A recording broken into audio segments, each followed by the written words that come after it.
Hello दोस्तों, स्वागत है आप सभी लोगों का राजस्थान एकेडमी पर। मैं प्रवीण सिंह आप सभी लोगों के साथ में, जैसा कि आप सभी लोग जानते हैं, लगातार जुड़ा हुआ हूं एलडीसी एग्जाम, सीईटी एग्जाम, छात्रावास अधीक्षक एग्जाम की मैथमेटिक्स और साइंस की क्लासेस को लेकर के। हम लोग डेली रात को 9 बजे मैथमेटिक्स पढ़ते हैं और 8 बजे हमारे साइंस की क्लासेस होती है। जो भी विद्यार्थी आज पहली बार हमारे चैनल पर पधार रहा है उसका बहुत बहुत स्वागत है, और साथ ही साथ पुराने विद्यार्थियों का तो दिल की गहराई से स्वागत है, क्योंकि आप सभी लोग जो है इतना प्यार बनाए हुए हैं, तभी नए विद्यार्थी यहाँ पधार रहे हैं। और साथ ही साथ आप लोगों को बता दूं कि आज की जो अपनी क्लास है वो 24 नंबर की क्लास है। इससे पहले की क्लासेस सर फिर कहाँ मिलेगी? एक मिनट, है ना, ये भाग रहा है भाई साहब, भागो मत, है ना। ये भी भाई साहब क्या है, थोड़े ज्यादा प्यार मिल जाता है तो भागने लगते हैं। तो अपनी 24 नंबर की क्लास है, इससे पहले की क्लास है फिर कहाँ है सर? तो इससे पहले की सभी क्लासेस हमारे यूट्यूब चैनल पर प्लेलिस्ट के अंदर मिल जाएगी। साथ ही साथ आपको बता दूं कि साइंस की कंप्लीट प्लेलिस्ट जो है मिल जाएगी, जिसमें 100 से ज्यादा वीडियो अपलोडेड है। Physics, chemistry, space technology complete हो चुका है, बायोलॉजी रनिंग है जो with in 2 to 3 days complete हो जाएगी, और उसके बाद एनवायरमेंट वाला और बायोटेक्नोलॉजी वाला पोर्शन हम साइंस में पढ़ेंगे। मेरी एलडीसी की जो बुक है वो ऑलरेडी मार्केट के अंदर आ चुकी है, आप सभी लोग ले सकते हैं। च्यवन प्रकाशन के द्वारा प्रकाशित पुस्तक है एलडीसी की, और आपको जो है वो पूरी कंप्लीट गाइड है, जिसके अंदर पहला और दूसरा पेपर कंप्लीट आपको मिल जाएगा। ठीक है, और बहुत ही अच्छे अच्छे महानुभव टीचरों ने उसके अंदर लिखा है, तो आपको और भी अच्छा पढ़ने में मिलेगा साइंस के साथ ही साथ। अब हम बात करते हैं, तो हमारी बीच में 1-2 दिन क्लास नहीं आई थी, तो आप लोग जानते ही हैं कि जब ज्यादा बोलना पड़ता है तो गले में थोड़ी समस्या हो जाती है, और उसी वजह से फिर जो है थोड़ा सा दर्द हो रहा था। तो मैं इस समस्या को आगे नहीं बढ़ाने की वजह से एक दिन क्लास बंद कर दी, लेकिन अब आगे समस्या नहीं हो इसके लिए जो है मैंने एक दिन को क्लास को छोड़ना उचित समझा। अब हम आज की क्लास के अंदर बेसिकली क्वेश्चन करने वाले हैं, और वो भी क्वेश्चन किससे रिलेटेड है? तो त्रिभुजों की सर्वांग क्षमता से रिलेटेड हम जो है आज क्वेश्चन करने वाले हैं, और प्रीवियस ईयर में यानी लास्ट ईयर इससे रिलेटेड किस टाइप का क्वेश्चन आया है वो भी देख लेंगे, तो आपको एक थोड़ी सी समझ विकसित हो जाएगी। और इसके बाद में फिर अपना अगला टॉपिक होगा समरूपता, यानी कि आपकी किसके बारे में बात करेंगे? जैसे अपन ने त्रिभुजों की सर्वांग क्षमता की बात करी, वैसे ही त्रिभुजों की समरूपता की भी अपन बात करेंगे। आज का पहला क्वेश्चन है आपके सामने कि चित्र में जो ए बी आपकी लाइन है, चित्र में ए बी ये वाली जो लाइन है, इसका मिड पॉइंट है सी। ठीक है, और कहा गया है कि बी सी डी, है ना, ये वाला बी सी डी और ए सी ई, यानी ये एंगल और ये एंगल बराबर दे रखे हैं, और कहा है कि डी ए बी यानी ये वाला एंगल और ई बी ए यानी ये वाला एंगल बराबर है। अब सीधी सी बात है, ये एंगल, ये एंगल, ये एंगल, ये एंगल चारों आपस में क्या है, अब एक दूसरे के बराबर कहा गया है। ठीक है, तो जब भी देखो ऐसा क्वेश्चन आएगा, सिद्ध करना है फिर आपको ये और ये। तो पहली बात तो ये कि ये जो मैं क्वेश्चन करवा रहा हूं ये डिस्क्रिप्टिव क्वेश्चन है, यानी ऐसा क्वेश्चन आपके एग्जाम के अंदर आने के चांस कम है। वहां पर आपके क्वेश्चन क्या आएगा कि ये जो सिद्ध करने का लिखा हुआ उसकी जगह लिखा होगा निम्नलिखित में से क्या सही है। ठीक है, तो वहां ये होगा, ये होगा, तो आपको जो है एक डिस्क्रिप्टिव क्वेश्चन करने से बेसिक अंडरस्टैंडिंग डेवलप होती है, साथ ही साथ आपको टॉपिक की एक समझ विकसित होगी कि क्वेश्चन अगर जो है आ रहा है तो उसको कैसे बेसिक से किया जाता है। मैं इस क्वेश्चन को बिल्कुल जैसे 10वीं क्लास के अंदर हम पढ़ाते हैं, 10वीं क्लास के बच्चे को समझाते हैं, वैसे लिखवाऊंगा, और आपको भी वैसे ही इसको हल करना है, ताकि एक ही क्वेश्चन में बहुत सारे आपके डाउट्स क्लियर हो जाए। सबसे पहले इस क्वेश्चन में क्या करना है कि जो दिया हुआ है वो आप लिख लीजिए। मुझे पता है कईयों के दिमाग में आएगा कि सर ऐसे दिया हुआ प्रूव करना नहीं, तो 10वीं क्लास में हम लिखते थे, वहां नंबर मिलते हैं स्टेप के, यहाँ क्या करना है? अरे यहाँ भी वही चीज करनी होती है, बस जो भी बताऊंगा वो हटा देना, तो 1 सेकंड में ये भी आंसर दे देगा। ठीक है, पर एक बार लिख लीजिएगा, बड़ा मजा आएगा। दिया हुआ है, क्या दे रखा है, जो जो दे रखा है वो सब लिख दो। इसने बोला है एक तो हमें क्या, कि AC के बराबर है हमारा BC। सर AC और BC बराबर कैसे है? जब AB का मध्य बिंदु C है, तो ऑब्वियसली बात है कि AC और BC क्या होंगे बेटा, क्या होंगे मेरे प्यारे दोस्तों? बराबर होंगे। ठीक है, तो AC is equal to BC हो जाएगा। और क्या बोला इसने? इसने बोला ये दो एंगल बराबर है, एक तो BCD बराबर दे दिया है ACE के, और एक इसने बोला है कि DAB बराबर होगा ई बी ए के। क्लियर? तो ये जो है दिया हुआ है हमें, इसमें कोई समस्या नहीं है। अब हमें सिद्ध क्या करना है, तो सिद्ध करना है वो भी दे रखा है, सिद्ध करना है। ठीक है, और सिद्ध करने को मैं सीधा कॉपी पेस्ट यहीं से ले लेता हूं, ये आ जाएगा उत्तर। ये हमें सिद्ध करना है और इसकी क्लोन तैयार करते हैं, ये लो। ठीक है, ये हमें जो है सिद्ध करना है। इसको थोड़ा व्यवस्थित करते हैं। अरे भैया तू कहाँ आ रहा है? रुक जा। हाँ ऐसे, है ना? ये आप भी ऐसे ही प्रॉपर तरीके से नोट्स वगैरह बनाए तो बहुत मजा आएगा आपको पढ़ने में। ठीक है, ये लो, ये इधर ले आते हैं। ये दो चीजें हमें क्या करनी है, प्रूव करनी है। अब ये जो दिया हुआ है और ये सिद्ध करना है, अब हम क्या करेंगे वो देखिए। हमें ये पता है कि डीएसी और ईबीसी, पहले ट्रायंगल देखो कहां पर है, तो ये रहा डी, क्या बोला है, D A C, D A सी और ई बी सी। तो इसके अंदर अगर आप ध्यान से देखोगे, एक चीज हमें ऑलरेडी दे रखी है। क्या दे रखी है? एक तो AC बराबर BC, यानी एक साइड तो अपने पास इक्वल आ चुकी है, और एक ये जो A एंगल है और B एंगल है वो भी अपने पास बराबर दे रखा है, ये रहा DAB और EBA। ठीक है, अरे भाई आएगा ना, देखो DAC, तो DAC है ये वाला एंगल, और ये रहा DAC आपका। ठीक है, DAB कहो चाहे DAC कहो, यही एंगल है, और EBA कहो चाहे EBC कहो, बात एक ही है। तो ये एंगल और एक आपका क्या बराबर आ गया है, साइड बराबर आ गई है। तो अब हमें केवल और केवल, अगर हमारे को सर्वांग क्षमता के नियम याद है, तो हमारे पास एक एंगल और एक साइड आ चुका है। अब या तो हम एक साइड ले आए तो ऐसे एस लगा देंगे, सास लगा देंगे, और अगर हम जो है साइड नहीं ला सकते हैं तो हम एक एंगल लेकर आ जाते हैं तो ए ऐसे लगा देंगे। इसके अलावा तो रूल ही नहीं है। ठीक है, तो अब हमारा काम है कि या तो हम कोई साइड इक्वल प्रूव करें, तो इसके अंदर और कोई साइड इक्वल हो ही नहीं सकती इसके अलावा। ठीक है, और साइडों के बारे में कोई बात ही नहीं की गई है, तो हम उसके बारे में नहीं सोचेंगे। हम अब सोचेंगे कि एंगल कौन सा बराबर किया जाए। एंगल बराबर हो सकता है, कैसे बराबर होगा वो देखिए। अगर हम, जो हमारे पास आधा एंगल है ये वाला, देखो कौन सा, ये वाला BCD बराबर एंगल ACE। ठीक है, इस BCD और ACE को ध्यान से देखेंगे, ये रहा BCD ACE, तो ये आधा आधा एंगल अगर बराबर है, इसके अंदर, दोनों के अंदर ही अगर मैं BCE एंगल को जोड़ दूं तो क्या आपस में वो बराबर होगा या नहीं है?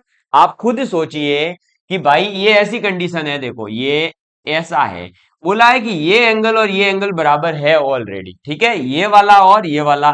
अब अगर ये वाला एंगल इसमें जुड़ेगा और ये वाला एंगल इसमें भी जुड़ेगा, तो अल्टीमेटली ये और ये आपस में क्या होंगे, बराबर होंगे। तो हम इन दोनों तरफ क्या कर देंगे, हम कर देंगे BCD प्लस जो बीच का एंगल है DCE बराबर angle ACE plus angle DCE।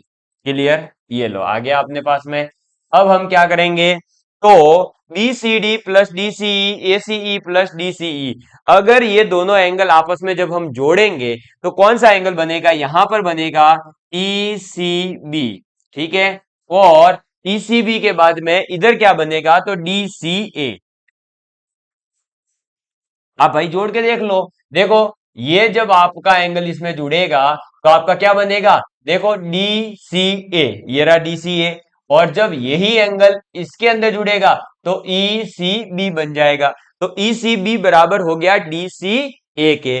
अब आपके पास देखो एक तो आ गया ये, ठीक है, दूसरा जो हमें दे रखा था ऑलरेडी मैंने बता दिया कि AC बराबर BC था ही अपने पास, और एक एंगल ऑलरेडी बराबर है भाई DCA बराबर में ECB आपने लाया, एक चीज आ गई, और AC बराबर BC आपके पास है ही है। और तीसरी चीज आप क्या कह सकते हो, तो तीसरी चीज आप कहोगे कि ये जो DAB है ये बराबर है EBA के। ये भी आपके काम का है, इसको आप आधा ले लो। कैसे ले लोगे, तो इसको लिखोगे DAB की जगह C लिख दो, क्योंकि भाई यहां ये एंगल बराबर है। अब ये साइड पूरी ले या आधी ले कोई फर्क नहीं पड़ता। और ई बी ए, तो ई बी सी भी अपन ले सकते हैं भाई। ए तक आना जरूरी थोड़ी है रहे हैं, एंगल तो यहां बनता है, तो एंगल बराबर है, बाकी आगे की लाइन जो है वो कहीं तक भी जा रही हो। तो देखो एंगल, साइड, एंगल, तो हम एस ए एस से क्या कहेंगे? एस ए एस से हम ये कहेंगे कि ये जो अपने पास में प्रूव करना है, ये दोनों ट्रायंगल सर्वांगसम हो गए। और फिर आगे लिखोगे सर्वांग क्षमता से क्या हो गया? डी ए बराबर ई बी हो गया। तो एस ए एस से क्या हो जाएगा? ट्रायंगल जो हमें प्रूव करना था डी ए सी, वो सर्वांगसम हो जाएगा, कॉन्ग्रुएंस हो जाएगा ई बी सी के। और फिर आप लिखोगे कि सर्वांग क्षमता से, क्या लिखोगे? सर्वांग क्षमता से क्या हो जाएगा? तो सर्वांग क्षमता से हो जाएगा डी ए बराबर ई बी। बस ये लो। अब आप सोचेंगे कि एग्जाम में अगर ये क्वेश्चन आता है तो क्या हमें एग्जाम के अंदर ऐसे सॉल्व करना है? नहीं, बिल्कुल नहीं करना। एग्जाम के अंदर आप ये क्यों लिखोगे कि क्या दिया हुआ है? एग्जाम के अंदर आप ये क्यों लिखोगे कि सिद्ध क्या करना है? वहां तो आपको ये पूछेगा कि निम्नलिखित में से कौन सा सही है और कौन सा सही नहीं है। तो आपको तो सॉल्यूशन यहां से शुरू करना है। और 1 2 3 4 5 6 7 7 लाइनों के अंदर आपका सॉल्यूशन आएगा। 7 लाइनें भी पूरी पूरी नहीं है, इसका मतलब अगर एक लाइन लिखने में 30 सेकंड भी लेते हो तो भी भाई साहब आपके 1 मिनट से ज्यादा समय नहीं होगा। समझ में आ गई बात? तो मतलब ये क्वेश्चन छोटा था, लेकिन अगर आप इसको बेसिक से नहीं समझोगे, ऐसे दिया हुआ सिद्ध करना ये सब चीजें नहीं लिखोगे, तो आप इसमें कंफ्यूज हो सकते हो। मैं यहां पर आंसर लिख के दे दूंगा, लेकिन आप लोग नहीं लिख पाएंगे। इसलिए मेरी एक आपसे विनती है कि आप इस क्वेश्चन को एज इट इज ही उतारें और इसको नोट डाउन कर लीजिए, फिर अपन आगे बढ़ते हैं। थोड़ा सा इधर शिफ्ट करना चाहिए ना, थोड़ा, ताकि आपको और अच्छे से दिखाई लो। अब लिख लीजिए आराम से, है ना, जल्दी स्क्रीनशॉट ले लो फटाफट, या फिर आप बैठे बैठे लिख रहे हैं तो लिख भी सकते हैं, कोई दिक्कत नहीं है। मैं तो इवन यही कहूंगा कि स्क्रीनशॉट से बढ़िया है साथ के साथ लिखते हुए चलिए, क्योंकि स्क्रीनशॉट का जमाना जो है वो बहुत फास्ट है, बस स्क्रीनशॉट लिया खेल खत्म हुआ, ये वाली स्थिति आ जाती है फिर। ये क्वेश्चन देखिए अब, और इसके बाद आपका पीवाईक्यू भी आ रहा है। क्वेश्चन है चित्र में ए ई बराबर ई सी है, ये अपने पास डायग्राम है, इसमें बोला है कि ए ई बराबर है ई सी के और बीई बराबर है बीई के, तो सिद्ध करना है। वही क्वेश्चन है कि एक ट्रायंगल को प्रूव करो और एक एंगल बराबर है, ये प्रूव करो। हम क्या करेंगे? हमको सीधे सीधे ये देखना है कि जो अपने पास सर्वांग क्षमता जिसमें प्रूव करनी है, वो ट्रायंगल में एस एस, सास, ए एस ए, जो भी नियम लग रहा हो, एस एस एस लग रहा हो तो देख लो, नहीं लग रहा है तो फिर आप उसको बनाने की कोशिश करो। आप क्या करोगे इसमें भी? सीधे सीधे से आ जाओ हल। अब हल के अंदर आप क्या लिखोगे? तो सबसे पहले अपने को जो जो चीज दे रखी है, देखो एक तो दे रखा है ए ई बराबर है ई सी, और एक है डीई बराबर है बीई के, ठीक है। इसके अलावा हमारे पास में अब क्या करेंगे? तो हम ले लेते हैं दो ट्रायंगल। कौन कौन से ट्रायंगल? जो इसने बोले हो, सर्वांग क्षमता के लिए जो ट्रायंगल बोलेगा वही ट्रायंगल लेना है। एग्जाम में क्वेश्चन भी आ जाए कि निम्नलिखित में से कौन सा सही है, तो ऑप्शन के अंदर जाकर के वही ट्रायंगल उठाना जो ऑप्शन में दे रखा हो। अपनी मर्जी से कोई ट्रायंगल अपन नहीं उठा सकते हैं, ये मैं आपको अभी ही बता दूं। तो एईडी एवं दूसरा ट्रायंगल लेंगे अपन सी ई बी, ठीक है। तो अपन ने दो ट्रायंगल लिए, कौन से? एईडी और सी बी, सीई बी, ठीक। अब देखिए इसके अंदर अपन क्या करेंगे? तो अपने पास एक तो इसने बोला कि एई बराबर है ईसी के, भाई देख लो, ये अपन ने लिया है सीई बी और एक अपन ने लिया है एईडी। तो इसने बोला एई बराबर हो गया ईसी, एक हो जाएगा ये वाला, डी बराबर हो जाएगा आपके क्या? ईबी, ठीक है। डीई बराबर ईबी, ये दो चीजें तो ऑलरेडी दे रखी थी, इनको तो अपन ने छेड़ना ही नहीं था। और इसके अंदर तो और भी आसान था, क्योंकि इसके अंदर सीधा सीधा शीर्षाभिमुख कौन था? एईडी और बीईसी, बस ये लो बीईसी। ये साइड एंगल और साइड एस ए एस लगा दो, तो एस ए एस से क्या हो जाएगा? ये जो दोनों ट्रायंगल है ए ई डी, वो कॉन्ग्रुएंस हो जाएगा किसके साथ? सीई बी के साथ। समझ में आ गई बात? क्लियर? जैसे ही ये कॉन्ग्रुएंस हुआ, जैसे ही ये सर्वांगसम हुआ, हम ये कहेंगे कि सर्वांग क्षमता से, सर्वांग क्षमता से एंगल ए बराबर होगा एंगल सी के। बस सोचना ही कुछ नहीं है। और आपकी इच्छा करे तो इसमें एक और ऑप्शन दे सकता था, ए सी बराबर, जरूरी नहीं है ए बराबर सी ही दे, कई बार ये भी दे सकता है डी बराबर बी भी होगा, ठीक है। तो एंगल डी बराबर हो जाएगा एंगल बी के। बस खेल खत्म, पैसा हजम कर लो। क्लियर? इतना सा क्वेश्चन था, देख लो। अब कहीं पर भी कुछ भी करने की जरूरत नहीं है, केवल आपको यह ध्यान रखना है कि जिन ट्रायंगल को कॉन्ग्रुएंस आपको प्रूव करना है उनकी आप बात किया करो। समझ में आई बात? उनके अंदर आपको S S S S S A S A जो मिल रहा है वो लगाने की कोशिश करो। नहीं मिल रहा है तो फिर कहीं से उसको बनाने की कोशिश करो। जैसे इसमें तीनों चीज मिल गई थी, देखो एस भी, ये भी गिवन था, ये भी गिवन था, और ये शीर्षाभिमुख कौन है ये मैं लिख देता हूं, ये कहां से आया, हो सकता है कंफ्यूज हो जाए कोई। शीर्षाभिमुख कौन? क्लियर? आपको बताया था अपोजिट एंगल, ये क्या है, वर्टिकल अपोजिट एंगल है, ठीक है। तो आपका जो ये है दे रखा था, अब ये बहुत आसान था। पिछले क्वेश्चन में अपन ने क्या करा था, बनाया था एंगल, कैसे बनाया था, दोनों साइड में कुछ ऐसा ऐड करो जिससे कि वो एंगल आ रहा हो। तो वो अब आपको खुद को सोचना होगा, सर हम कैसे सोचे, हमारे पास दिमाग ही नहीं है, हमने तो बेच डाला था वो भी। हाँ भाई, ये बेचना नहीं था, है ना, अब बेच दिया है तो कोई दिक्कत नहीं, मुझे पता है कि अभी क्या है, चुनावों का माहौल चल रहा है तो लोग है ना उसी में उलझे हुए, जैसे अपने पिताजी खड़े हुए हो, अरे भाई क्यों अपनी जिंदगी खराब कर रहे हो, हैं? कोई मतलब नहीं है। ये सब आपके आसपास, और फोटो खुद तो ऐसे खिंचवाते हैं, मतलब कि बस फोटो आ जाए तो जीवन में कोई समस्या रहेगी ही नहीं, है? अरे सुधर जाओ रे थोड़े। लोग कहां से कहां पहुंच रहे हैं, लोगों का सपना है कि चांद पे पहुंचे, और हमारे विद्यार्थियों का सपना है, कईयों को मैं देखता हूं उनका सपना है आज इनके साथ घूमना है, आज इनके साथ घूमना है, आज ये कर लिया, आज हमने ये प्रचार किया, आज हमने वो कर दिया। है क्यों भाई? अपनी जिंदगी सुधारो। ये और बता दूं, कितनी ही पहचान हो, कितना ही कुछ भी हो, खुद का पेट भरने के लिए तो आपको ही मेहनत करनी पड़ेगी। जब आपके जेब में पैसा है तभी आपका घर जो है खाना खा पाएगा। कोई नहीं आने वाला, कितनी ही लंबी चौड़ी पहचान पड़ी हो आपकी, कोई पहचान कहीं काम नहीं आती है, ये हकीकत है। और इसलिए अपनी पढ़ाई पर फोकस करें, और जो अपना टारगेट है उसको लेकर के रखें कि हाँ भाई अब जो है इस एग्जाम को मुझे क्वालिफाई करके रहना है। हम क्या है कि 4 दिन की चांदनी बाकी रात अंधेरी, वही वाली स्थिति में चल रहे हैं कि हम क्या करते हैं, 4 दिन तो मोटिवेशन के साथ में पढ़ लेते हैं, फिर बाद में वही, हाँ पढ़ लेंगे, एग्जाम आने दो, ये होगा वो होगा। और वो एसआई भर्ती को लेकर के इतना हाईलाइट हो रहे हैं लड़के, और बस ये करवा दो, अरे भाई वो कर रहे हैं उनका काम, आप अपना काम करो, आपने पढ़ाई करो, आपकी वैकेंसी का थोड़ी घोटाला चल रहा है वहां, और वो भी चल रहा हो तो क्या कर सकते हैं, जो चल रहा था चल रहा है, और जो हो रहा है वो होने दो। आप अपना काम करो, आपका काम है पढ़ाई करो, वरना आपका भी हाल यही होने वाला है। फिर आपको भी ऐसे ही कुछ गड़बड़ घोटाले करोगे फिर बाद में पकड़े जाओगे। तो इसलिए पढ़ाई पे फोकस करो, ठीक है। बहुत बुरा लगता है जब यार, मतलब अजीबो गरीब, कोई लेना नहीं देना नहीं, पढ़ाई से कोई मतलब ही नहीं है, पढ़ लो थोड़ा। चलो ये देखिए, ये एलडीसी 2018 में आया हुआ क्वेश्चन है। अब अगर ये क्वेश्चन आपसे नहीं होता है ना, तो ये मान के चलो कि आपने पीछे सर्वांग क्षमता को बिल्कुल समझा ही नहीं है, क्योंकि ये सर्वांग क्षमता का ऐसा क्वेश्चन है जिसके अंदर कुछ भी नहीं करना है।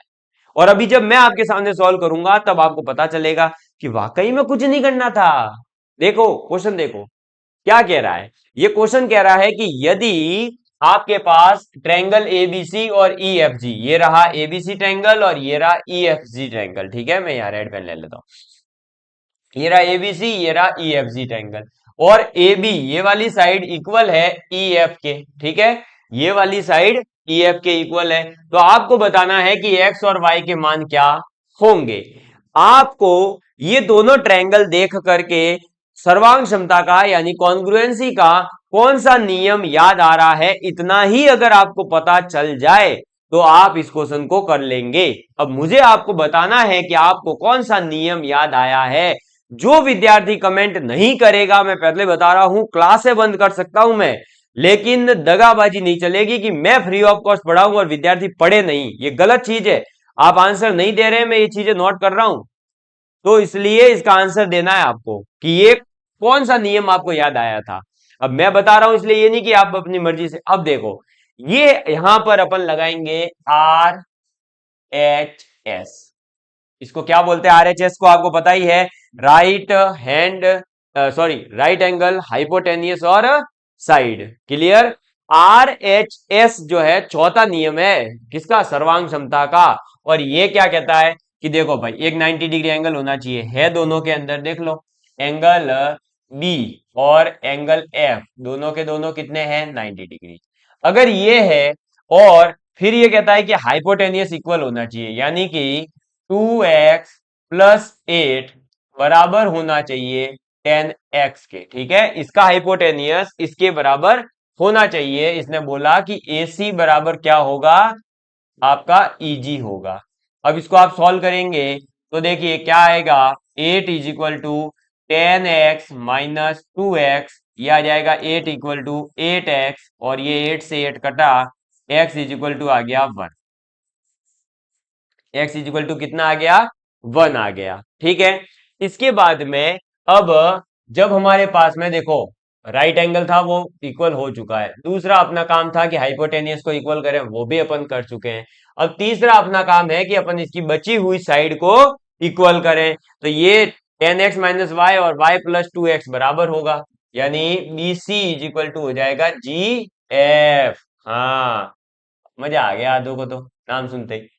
तो ये हो गया y प्लस 2x बराबर 10x माइनस वाई। ठीक है, क्या आ गया, y प्लस 2x बराबर 10x माइनस वाई। इसको करेंगे सॉल्व, x को अलग करो और y को अलग करो, तो देखो ये माइनस का y है, इधर आएगा 2y। अब ये इधर आया तो प्लस कैसे बना, ये चीज मैं पीछे सिखा चुका हूं जब रेखिक समीकरणों की बात करी थी। तो जो पहली बार आता है वो पहले पीछे की वीडियो देख कर आए, सीधे 24वें नंबर पे कूदोगे तो गड़बड़ ही होगी। ठीक है ना। अब इधर चला जाएगा 10x माइनस का 2x, यानी ये आ गया 8x। x की वैल्यू है 1। अरे सर हमारी नजरों में x की कोई वैल्यू नहीं है। हाँ, आपकी नजरों में x की कोई वैल्यू नहीं है, मैं समझता हूं, क्योंकि जो हमें छोड़कर चला गया उसकी क्या वैल्यू करनी। लेकिन अब यहां पर जो है x की वैल्यू अपने निकाली है, कितनी है 1। तो यहां हो जाएगा 8, इधर हो जाएगा 2y, ये कट गया, y बराबर 4। हो सकता है कई विद्यार्थियों को यहां पर समझ नहीं आया हो कुछ चीज, कैसे, जैसे x की वैल्यू कैसे क्यों नहीं है। हाँ, तो वो 2 दिन बाद समझ आएगा, है ना। देखिए ये क्वेश्चन था बहुत ही आसान, x और y की वैल्यू पूछी थी, 1 और 4 इसका आंसर था। बताओ अब कौन सा ऑप्शन टिक करूं, 1 और 4, सी ऑप्शन इसका आंसर था। ठीक है, ये एलडीसी 2018 के अंदर आया हुआ क्वेश्चन है। मैंने आपको जैसा कि पहले भी बताया था कि सर्वांग क्षमता वाला जो टॉपिक है इससे क्वेश्चन कम आते हैं। इसका कारण ये है कि इसके अंदर जो है प्रूव करने के ज्यादा क्वेश्चन होते हैं। अब ये आरएचएस पर बेस्ड था इसलिए आ गया, अभी ये ऐसे ऐसे बिठा दे, सास पे बिठा दे, कैसे फिर देगा, इसमें क्वेश्चन नहीं बन सकता। प्रूफ वाले क्वेश्चन आ सकते हैं, वो देंगे तो फिर डिस्क्रिप्टिव पेपर देना पड़ता है, दोनों समस्याएं हैं। तो इसलिए जो है ऐसे क्वेश्चन रेयर आएगा। ये एक ही क्वेश्चन आया था 2018 में, कर लो इसको नोट डाउन, फिर आगे बात करते हैं। जल्दी से कर लेंगे नोट डाउन, मैं भी एक बार चेक कर लेता हूँ कि प्रॉपर तरीके से रिकॉर्डिंग वगैरह सब हो रहा है। ओके, कोई दिक्कत नहीं है, ठीक है, और सबको समझ में भी आ रहा होगा। हाँ, कुछ विद्यार्थी जो है हो सकता है कि देखो समझने में कहीं समस्या आ रही हो, है ना, कठिनाई आती है, इसमें कोई बड़ी बात नहीं है, जीवन ही एक क्या है, संघर्ष है और कुछ नहीं। तो कठिनाई आ रही है तो उसका मतलब ये नहीं है कि आप बस छोड़ दो ज्ञान, वो कर दो, नहीं भाई। एक बार देखा, ये सॉल्यूशन जो मैंने करवाया है इसको कॉपी में लिखो, इसको फिर समझो, फिर वापस से जब समझ में कौन से स्टेप पर नहीं आ रहा वहां जाकर के वापस वीडियो देखो, या तो वीडियो डाउनलोड करके रखो, या फिर वीडियो चालू रखते हुए लिखते हुए ही साथ के साथ उसको कवर करो। आधे घंटे की क्लास को आप अगर 45 मिनट तक पूरा कर देते हैं तो खूब है, 15 मिनट एक्स्ट्रा देनी पड़ेगी, तभी तो चीजें समझ आएगी। समझ में आई बात। चलो आगे बढ़ते हैं। ये रहा अपना बढ़िया सा क्वेश्चन। एक मिनट, ये भाई साहब समस्या मैं इनको हटाना चाह रहा था, ये अपने को समस्या, लो हटा दिया।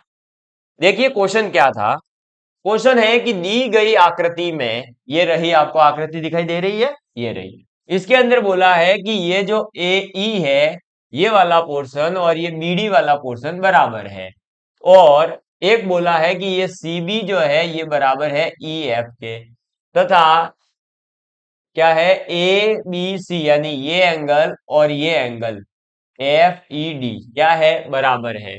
तो अब निम्नलिखित में से सत्य कथन कौन सा है। ये देखा आपने, इस टाइप के क्वेश्चन आपके एग्जाम में आ सकते हैं। मैं इस क्वेश्चन को थोड़ा बड़ा कर देता हूं, मुझे पता है ना। एक मिनट, एक मिनट, इसको थोड़ा सा मैं,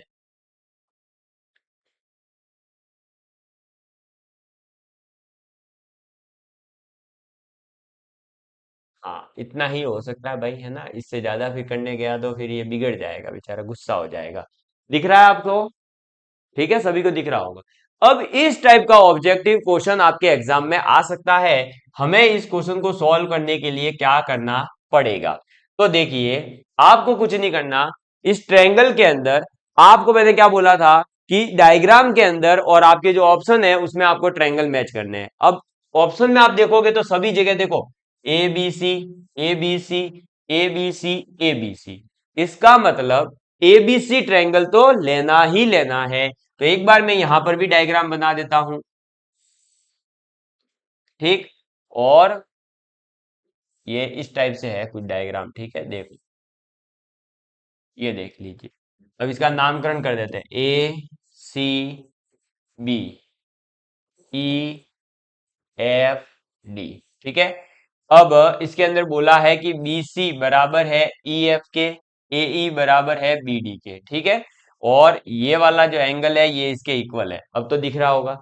अब एबीसी के लिए हमारे पास दो चीजें हैं, देखो, एक तो बीसी साइड आ गया, है ना, और बीसी बराबर है ई एफ के, तो एक तो साइड इक्वल हो जाएगी दोनों ट्रायंगल के अंदर।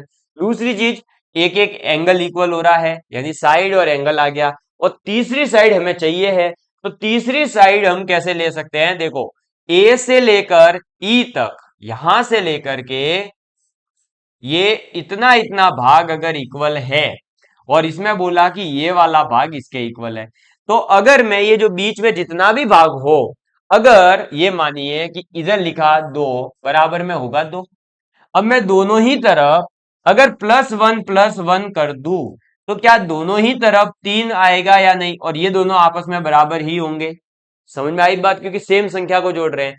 ऐसे ही अगर मैं इस AE के अंदर इस B तक बढ़ा दूं, क्या कर दूं, इस B तक बढ़ा दूं, यानी यहां तक, तो इस साइड को कर दूं अगर मैं AB, और इस DE कर दूं, तो अल्टीमेटली ये होगा कि ये बराबर हो जाएंगे। यानी AE बराबर हमें दे रखा था BD। ठीक है, AE बराबर था BD, हमने क्या करा, BE दोनों में जोड़ दिया, तो AE प्लस BE बराबर BD प्लस DE। ठीक है, AE प्लस BE, इसको मैं मिटा देता हूं एक बार। देखिए, अब AE प्लस BE, तो AE और BE जुड़कर बन गया AB। क्या बन जाएगा? AB बराबर आ गया BE और BD, तो बन जाएगा DE। ठीक है, अब AB के बराबर है DE, ये साइड अपन ने प्रूव करी है। ठीक है, प्रूव करा है अपन ने, लिख लो प्रूव। और एक चीज अपने को दे रखी थी, AE बराबर, ये आपका BC बराबर में EF, ये रहा। तो ये CB बराबर EF लिख देते हैं अपन, जो दे रखा है वही लिखो, CB बराबर में EF। ठीक है, इसके अलावा और क्या दे रखा है? तो अपने को और दे रखा है इसने, ये एंगल, है ना, तो एंगल कौन सा है? ABC बराबर है एंगल FED के। अब मैंने क्या बोला था कि ये तीन चीज आ गई है, साइड एंगल साइड। ठीक है, अब हमें क्या करना है, इधर है एबीसी एबीसी एबीसी, यानी एक तरफ का, देखो ये लिखेंगे अपन SAS से ट्रायंगल ABC सर्वांगशम होगा। अब ये किसके सर्वांगशम होगा? है तो ये तो सबको पता है कि इस वाले ट्रायंगल के, लेकिन देखो सब जगह अलग नाम है। इधर है DEF ऑप्शन, इधर है FED, इधर है EDF, इधर है EFD। तो अब हमें ट्रायंगल पहचानना पड़ेगा कि कौन सा ट्रायंगल लेंगे कि इसके सर्वांगशम हो। तो हम क्या करेंगे यहां पर दोस्तों, देखिएगा कि जो दे रखा था, जो क्वेश्चन के अंदर दे रखा था, वो वाला सीक्वेंस फॉलो करवाएंगे। जैसे यहां देखो, CB बराबर दे रखा है EF के, और ABC बराबर है FED के। इसका मतलब A की जगह आएगा F, B की जगह आएगा E, C की जगह आएगा D। समझ में आ गई बात? जो एंगल आपको दे रखा था आप उसी सीक्वेंस में चलेंगे, तो क्या हो जाएगा आपका, देखो, ये A की जगह कौन आएगा बताओ जल्दी से। A की जगह पर आपको दे रखा है F, B की जगह दे रखा है E, और C की जगह दे रखा है D। लेकिन अगर मैं यहां देखूं तो देखेंगे आप ध्यान से, तो सी की जगह आ रहा है ई और बी की जगह आ रहा है एफ। क्लियर, समझ में आ गई बात। और हमारे पास जो प्रूफ होकर के आया वो क्या आया है, तो हमारे पास में प्रूफ होकर के आया था ए बी, है ना, ए बी बराबर है किसके, डी ई के। अब इसी चीज को आप जो है देखो, ए ई के बराबर डी दे रखा है, इसी चीज को आप ये भी तो लिख सकते हो भाई, आधी आधी साइड भी ले सकते हो, आप ये भी लिख सकते हो आपकी इच्छा हो तो, ए ई बराबर में बी डी। ठीक है, तो इसका मतलब अब क्या हो जाएगा देखो, ए ई बराबर अगर आप डी बी लिखते हो या बी डी लिखते हो, तो अब यहां से हमें ये पता चलेगा कि बेसिकली जो ये ए है ये किसको रिप्रेजेंट करेगा, डी को रिप्रेजेंट करेगा, क्योंकि हमारे पास क्या दे रखा था, डी बी दे रखा, सॉरी एक बी डी कर दिया क्या, जो दे रखा है वो ही रखे अगर, तो डी बी। अब आप क्या करोगे, चेक करोगे, देखो ए की जगह कौन आ रहा है, डी, और ई की जगह कौन आ रहा है, बी। ठीक है, और जब ए की जगह डी है, ई की जगह बी है, और तीसरा आपके पास में सी बचा, सी की जगह एफ आ जाएगा। ठीक है, अब ऐसे करके आपको एक सीक्वेंस मिला, आप एक बार यहां लिख लो कि ए की जगह लाना है डी, बी की जगह लाना है ई, सी की जगह आएगा एफ। ये लिखने के बाद अगर आपको मतलब डाउट रहे कि भाई ये ही कैसे आया, तो आप एक बार इस डायग्राम के अंदर फॉलो करो, क्या वो चीज फॉलो हो रही है, देखो बी सी साइड ये रही, ए ई साइड ये रही, मैंने पूरी ज्वाइंट करी थी, आप ज्वाइंट करोगे तो भी वही रहा, देख लो ए की जगह डी, बी की जगह ई, है ना। वैसे भी आप डायरेक्ट कर सकते हो, आधी आधी साइड लेकर भी कर सकते हो।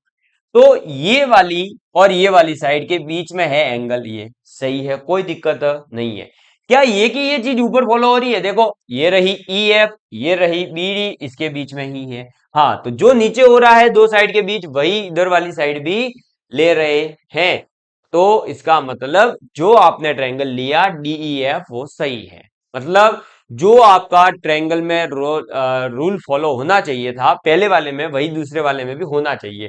आप इधर से चलो ए बी सी, तो आप उस वाले में भी अब इसी चोर से चलोगे, यानी डी ई एफ ऐसे ही चलना पड़ेगा, जैसे इसमें चले हो ना, देखो ए बी सी, तो इसमें ऐसे पहले सीधे गए फिर नीचे आए हो, तो इसमें भी क्या करोगे, पहले सीधे आओगे फिर ऊपर जाओगे, ऐसे, समझ में आई बात। तो ये सीक्वेंस फॉलो होना चाहिए, और जैसे ही डीई एफ आया तो अब चेक कर लेते हैं कि कहीं पर डीई एफ है या नहीं, तो पहला ही ऑप्शन था, बाकी जगह देखो एफ ई डी आ गया।